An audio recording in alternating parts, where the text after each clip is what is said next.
বড় ভাই, এই মাছের দাম কি কম যাচ্ছে না বেশি যাচ্ছে? এখন এখন তো বেশি যাচ্ছে। বেশি যাচ্ছে। এই চিংড়ি, বাগদা, হরিণা কয় টাকা কেজি যাচ্ছে? 1000 টাকা কেজি। 1000 টাকা কেজি।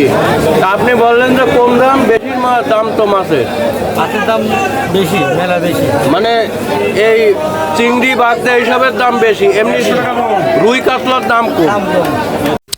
সরাসরি চলে আসছি আমরা ঝিগরগাছা মাছ বাজারে। তবে ঝিগরগাছা মাছ বাজারে অনেকটাই মাছের দাম কম যাচ্ছে। রুই, কাতলা এবং বড় বড় জাপানি মাছ দেখছেন, বড় গিলাস কাপ দেখতে পাচ্ছেন, আজকের বাজারে অনেকটাই কম দাম যাচ্ছে। কয়েকদিন আগে দেখেছেন আকাশ বন্যার কারণে সাধারণ যারা চাষি আছে, এই চাষি সব মাছ তুলে দিয়েছে। এই মাছগুলো বিভিন্ন বাজারে ছড়িয়ে পড়েছে। তবে এইসব মাছের দাম এতটাই বেশি যাচ্ছিল। তবে এই পাঙাশ মাছও দেখতে পাচ্ছেন, এইসব মাছ কেজিতে 1 থেকে 150 টাকা কমে বাজারগুলিতে বিক্রয় হচ্ছে।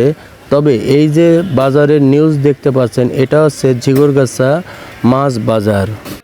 আরেকটু বলবো যে মাছগুলোর যে দাম অনেকটাই কম যাচ্ছে। যেমন সিলভার কাপ, রুই মাছ, কাতল মাছ 300 থেকে 350 টাকা কেজি রুই কাতলা বিক্রি হচ্ছিল। আজকের বাজারে বিক্রয় হচ্ছে 200 থেকে 250 টাকা কেজি দরে বড় বড় রুই কাতলা বিক্রয় হচ্ছে ঝিগরগাছা মাছ বাজারে।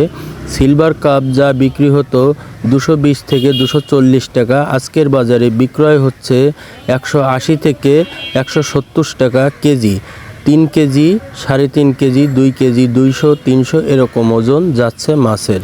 তবে ইলিশ মাছের যে প্রশ্নটা আপনাদের অনেকে আক্ষেপ আছে, ইলিশ মাছটা বাজারগুলিতে আসছে না। ইলিশ মাছের দাম অনেক চড়া দামে বিক্রয় হচ্ছে ঝিগরগাছা মাছ বাজারে। 600 থেকে 650 টাকা যে মাছ ছিল, সেই মাছ ঝিগরগাছা বাজারে 1000 টাকা কেজি ইলিশ মাছ বিক্রয় হচ্ছে, 2 থেকে 3টাই কেজি। এই ছিল নিউজ। সুস্থ থাকবেন, ভালো থাকবেন। ওহিদুল ইসলাম বাপ।